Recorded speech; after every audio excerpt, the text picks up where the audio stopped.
Nobody likes to pick me, but everybody likes to pick 'em. I am Breeze, and you are tuned into the Somebody Said College Football Weekly Pick 'em show. This is week 3 already. Are you having fun yet? Hope you are.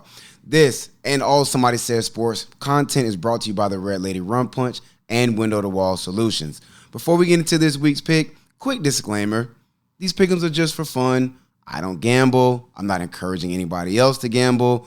I do it for fun. Whatever you do with this information, that's your business. If you're watching this, that means you're on YouTube. There's 2 buttons. There's a like button. There's a subscribe button. Go ahead and mash them both for me. Much appreciated. Socials, follow us on Instagram, Twitter, and TikTok at Somebody Said Podcast. For more content, we are live tweeting games. We're breaking news. We're doing all of that, and we're engaging with you folks that follow us. Appreciate you coming through. Again, like I said, this is the weekly Pick 'em show. Per usual, I got 5 games that intrigue me most this week. Some of them are big games. Some of them are good storylines. Some of them are going to be a good contest.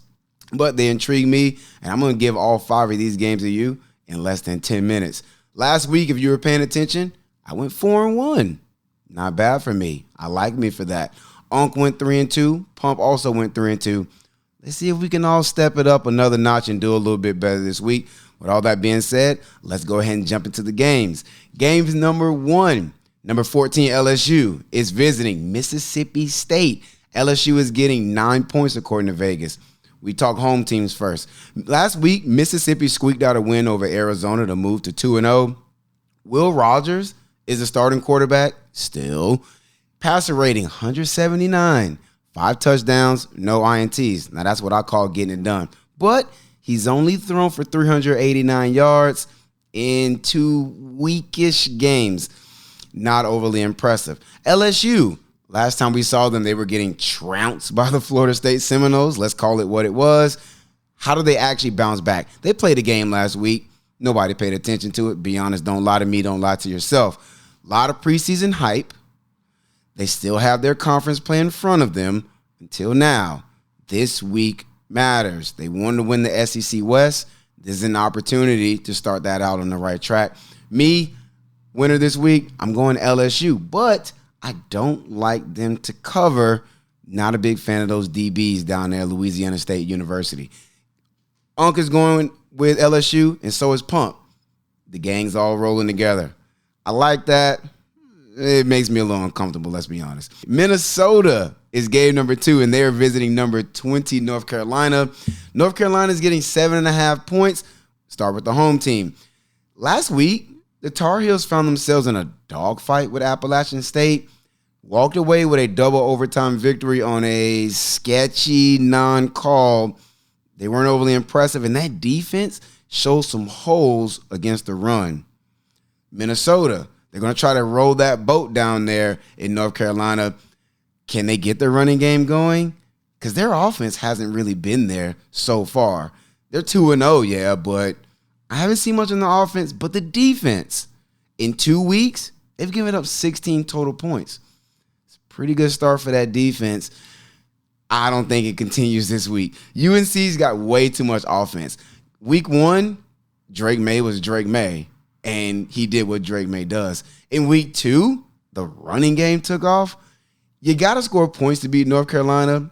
Minnesota hasn't shown me that they can do that. I'm rolling with North Carolina, and I actually like them to cover that 7.5 that they're getting from Vegas. Game number 3, this is the game of the week. A lot of folks feel like this week is a little sleepy. No, you've got multiple rivalry games. We don't sleep on rivalry games around here. We don't do that at the Somebody Said podcast. This game that I'm about to talk about as the game of the week is number 11, Tennessee, going on the road to visit Florida. Tennessee is getting 7 points. Again, this is a rivalry. The Swamp is going to be rocking, okay? I don't know what you think about Florida. Last time you saw them, they were playing Utah. They're home now. That stadium is going to be going bonkers for this game. They lost a close one last year, right? We think about Florida last year. They only won so many games. This one was a close one and a really up year for Tennessee. For Florida, though, when we last saw them in Utah, everybody was asking the same question. Where's that run game? Where's that two-headed monster at running back? Where are the touches?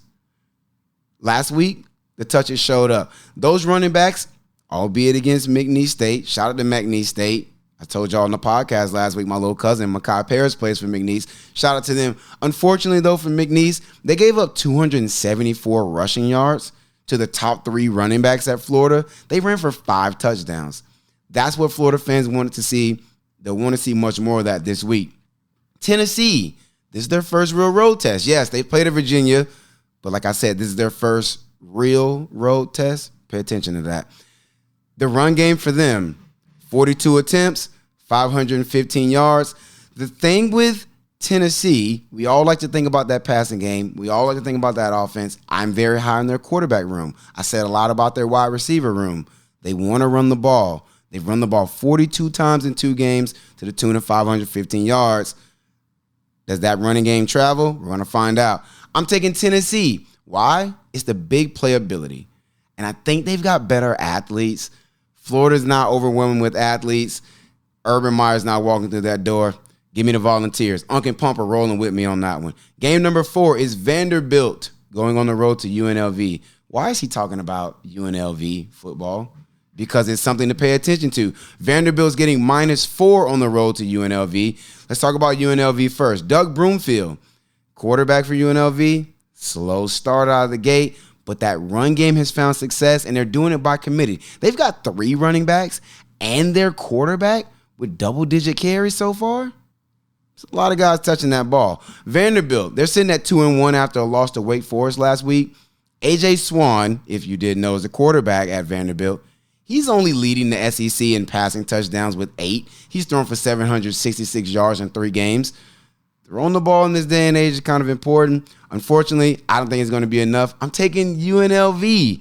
I got them running the ball, thus controlling the game. This is going to be their best home environment of the season. You get a chance, take a look at that schedule, and tell me that this won't be the best home environment they get all year. Unc is taking Vandy. Pump is also running with the Rebels.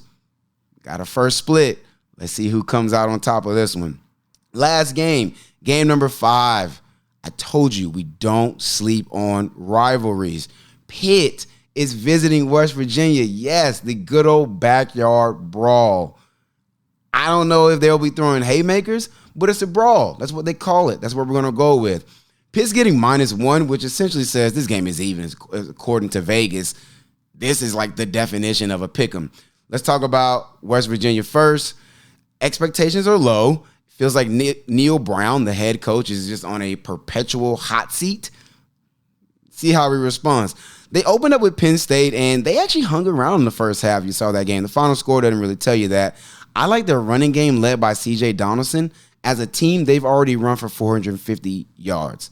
It's pretty good on the ground. Pitt, they're coming off a loss to Cincinnati. Yeah, Cincinnati. They lost their head coach. They lost a lot of production. That's not a good loss for Pitt. They got handled. Phil Dracovic, the transfer quarterback from Boston College, not off to an amazing start. He's thrown for 393 yards and 4 touchdowns. It's just very okay to me. Winner, I'm going with West Virginia. Yes, there's not a whole lot of hype around West Virginia. It hasn't been for quite some time, but I like them in this game. This Pitt team does not look like your traditional Pat Narduzzi team.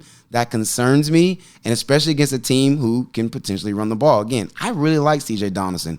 Unc Pump also rolling with me on the Pitt take. So, in conclusion, what are my games I got? I got LSU. I've got UNC. I've got Tennessee. I've got UNLV, and I've got West Virginia. I've got West Virginia going over them. Oh, I'm sorry. I said Pitt. I meant West Virginia. I got West Virginia winning that game, but Unc and Pump are going with Pitt. All right, those are my pick'ems of the week. In and out of here in less than 10 minutes. Do me a favor, hit those comments. Let me know who you like this week, and we can always double back. We like to pull cards at the Somebody Said podcast. I'll catch y'all next week.